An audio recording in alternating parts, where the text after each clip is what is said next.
Mientras venía en camino acá a la iglesia, venía pensando en algo que había hablado esta semana telefónicamente con un amigo. Estábamos hablando de cómo la palabra de Dios tiene mensajes que pueden ser leídos de dos maneras. Cuando el incrédulo lee el mensaje, eh, lo toma para excusar su pecado. Y cuando el creyente mira el mismo mensaje, entiende lo que Dios quiere decir para salvaguardarlo del pecado. Hay una frase que comentábamos con este amigo mío, y es una que se encuentra allí en San Juan, el capítulo 18, en el juicio de Jesús ante Pilato. En un momento determinado de la conversación que Pilato, o el interrogatorio que Pilato hace a Jesús, Pilato le dice: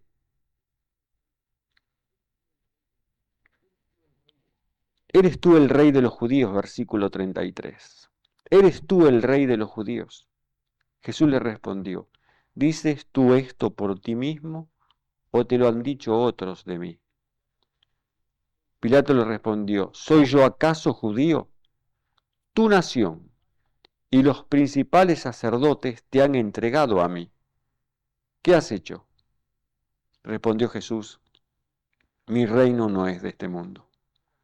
Si mi reino fuera de este mundo, mis servidores pelearían para que yo no fuera entregado a los judíos, pero mi reino no es de aquí.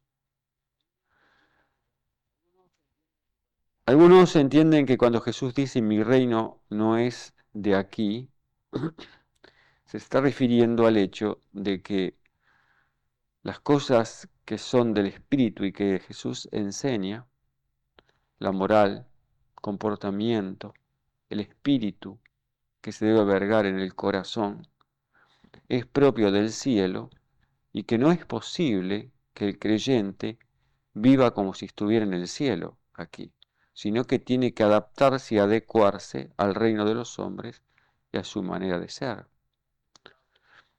Por otro lado, eso significa también que todo lo que los cristianos puedan predicar no afecta a la vida, ni afecta a las costumbres de las personas. Y que todo lo que hacemos fuera de nuestra religión, de la práctica de ciertos ritos y costumbres, en realidad no afecta nuestra vida en general. O sea que podemos tener una doble vida. La vida de una moral que se tiene en el corazón, en el asiento de los sentimientos, y una moral que se practica cada día y que no tiene nada que ver con eso que se tiene en el corazón. Esa dualidad es lo que hace que las personas eh, vivan constantemente enfermas desde el punto de vista mental, afectadas por esa contradicción espiritual que se manifiesta en la conducta que hay en su vida. Cuando Jesús dice, mi reino no es de este mundo, mi reino no es de aquí, en realidad está diciendo que el principio que mueve el mundo no es el principio que mueve a Dios en el trato con los hombres. Por eso dice que si mi reino fuera de aquí, mis servidores pelearían. ¿Qué quiso decir con esto? Si uno sigue viendo la entrevista, va a notar que Pilato vez tras vez trata de mostrarle a Jesús de que Jesús está en sus manos, de que Él es el que tiene el poder, que Él es el que tiene el dominio y que Él decide la suerte de las personas. Y esa es la característica del poder humano. Ese poder humano o ese reino humano es el reino del pecado. Porque el pecado busca dominio y poder sobre los otros. Porque el pecado quiere hallar satisfacción en doblegar la voluntad de los demás, humillarlos y hacerles sentir que están bajo el dominio de otra persona. El pecado violenta la conciencia de los otros y no la respeta. Trata de doblegar la vida de los otros y hacerla servir a un dueño o señor. Y para ello, lo único que puede utilizar, ya que no puede utilizar la fuerza de la razón, utiliza la razón de la fuerza. Cuando Jesús dice mi reino no es de este mundo, está diciendo mucho más que el hecho de que Dios no gobierna de esa manera. Está diciendo también que Dios es distinto a los hombres. Y es tan distinto a los hombres que Jesús lo manifiesta vez tras vez.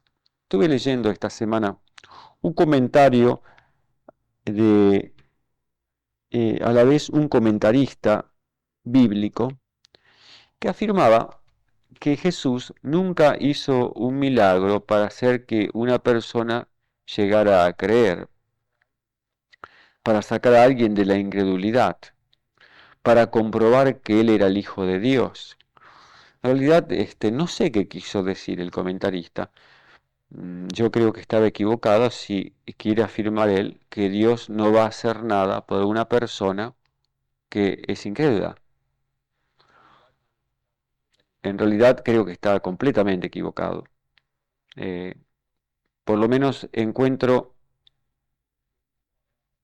un ejemplo cuando Jesús sana a aquel paralítico que le es llevado delante de él y le dice, hijo, confía, tus pecados te son perdonados.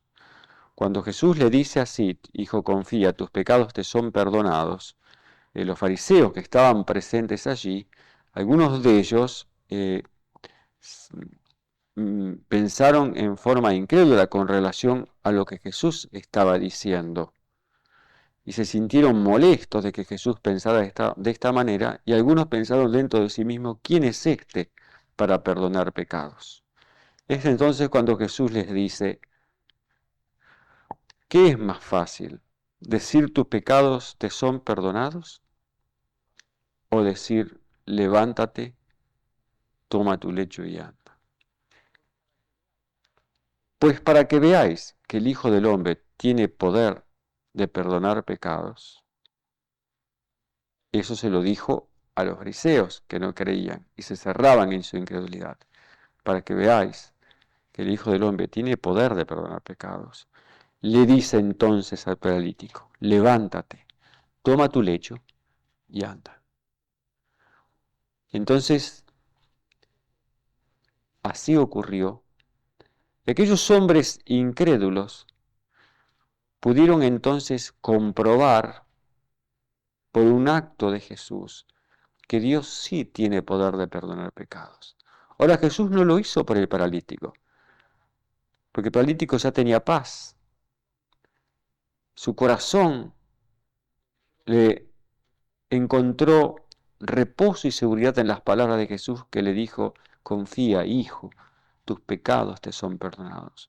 Los que no tenían paz eran los fariseos, que buscaban tener paz no a través del perdón de Dios, sino a través de llegar a ser como Dios. Ellos querían comprar el perdón de Dios, comprar la aceptación de Dios mediante el trabajo de comportarse de determinada manera.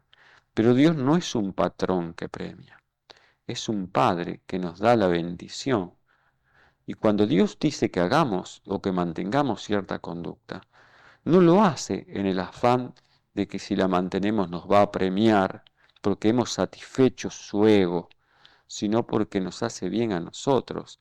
Y la misma conducta que tengamos será el mejor premio que podamos tener, porque a cada acto, como en el mundo de la naturaleza, corresponde un fruto y una cosecha, para nuestro bien o para nuestro mal, según lo que hagamos.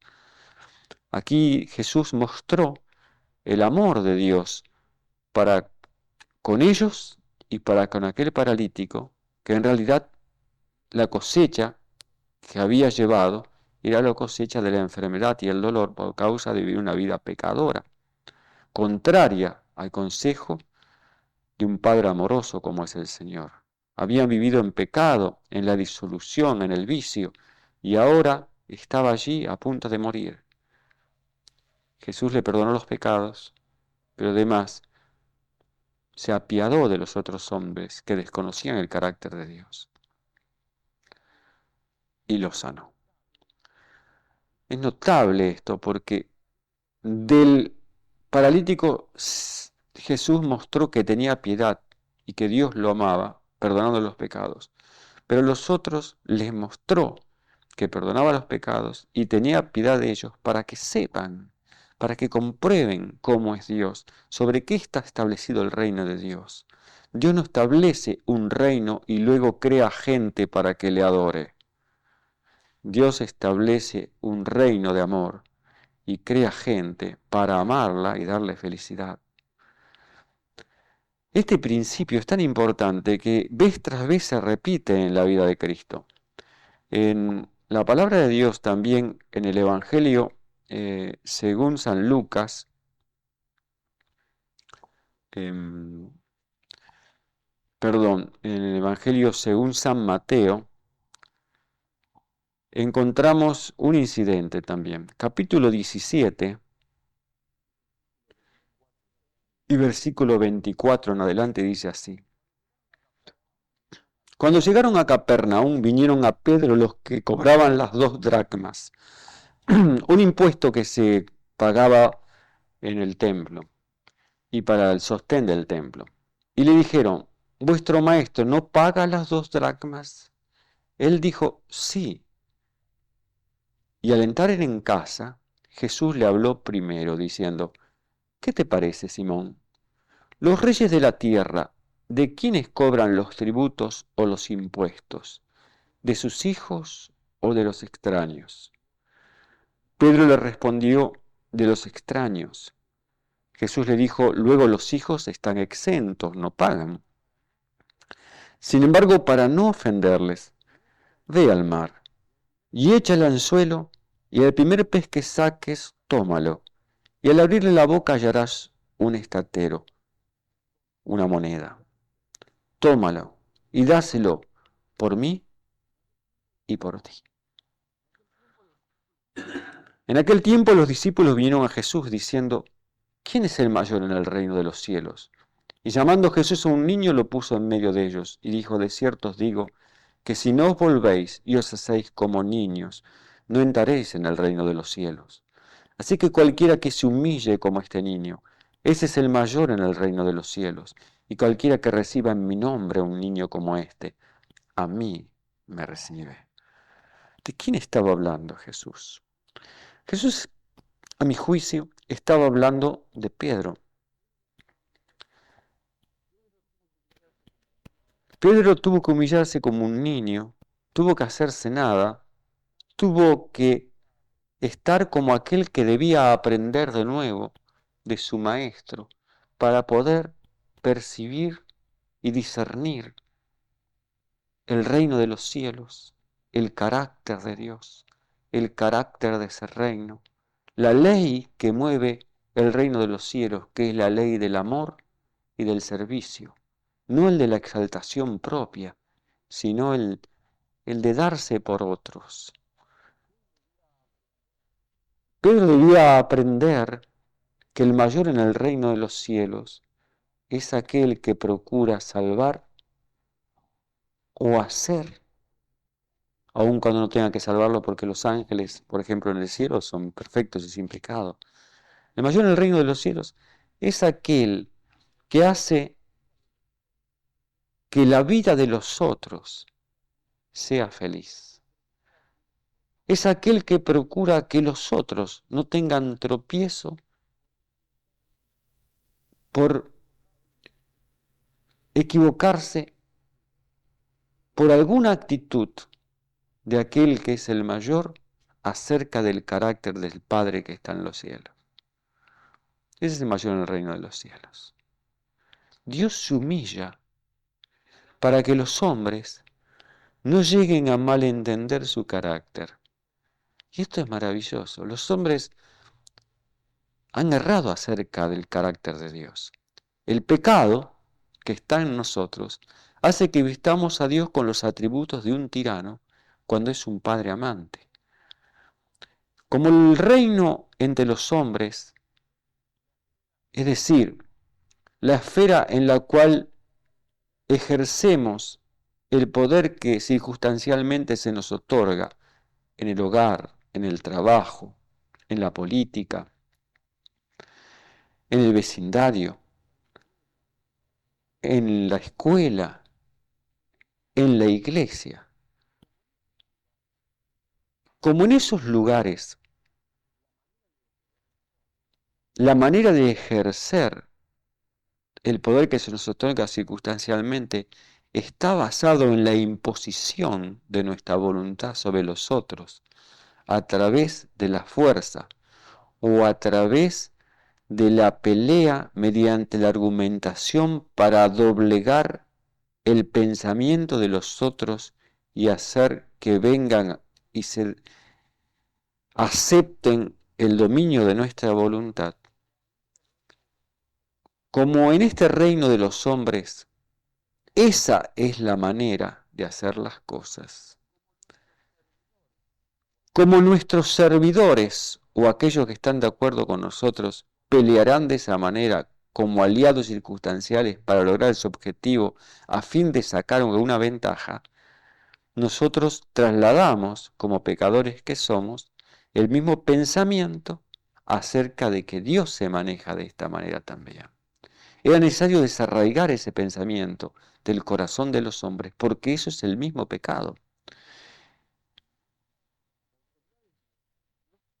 La autoridad de Dios no está basada en la imposición. La autoridad de Dios está basada en la conquista del corazón, la conquista de los afectos, por la manifestación de ese amor que atrae y hace que comprendamos que lo único que desea Dios es nuestro bien y nuestra felicidad. Y es aquí, en este incidente, en el cual se manifiesta claramente esto.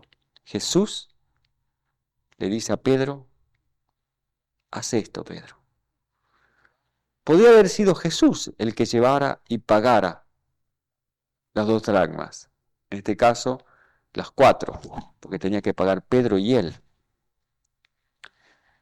Pero Jesús le dice a Pedro que haga eso.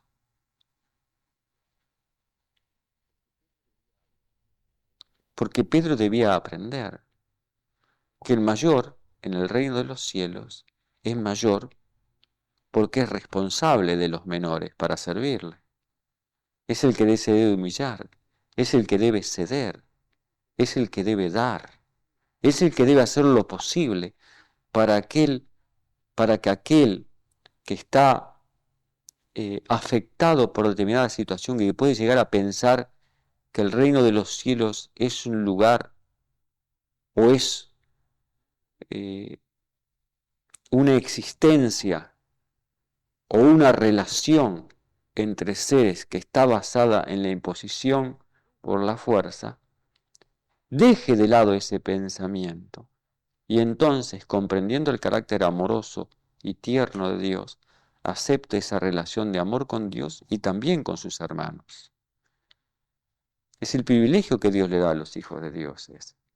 Entender esto hace entonces que ser el mayor en toda circunstancia que se le da al creyente, en su hogar, siendo el padre de la familia, la cabeza de la casa, como dice, y cabeza de la mujer, como dice la Sagrada Escritura, siendo el pastor de la iglesia o el anciano o aquellos que tienen ciertas funciones o ciertas responsabilidades especiales, aquel que es profesor en un colegio, aquel que es gobernante de una nación, entenderá toda esta circunstancia y esta situación que le presenta el Señor como un privilegio para revelar en su vida la actitud, el carácter y el principio de amor que mueve a Dios en su trato con todas las criaturas.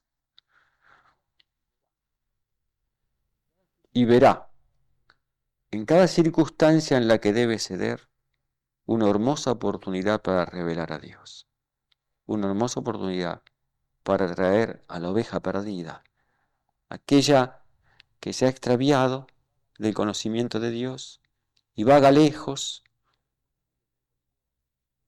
y no puede volver como la oveja perdida, a contemplar a Dios como es, porque está confundido.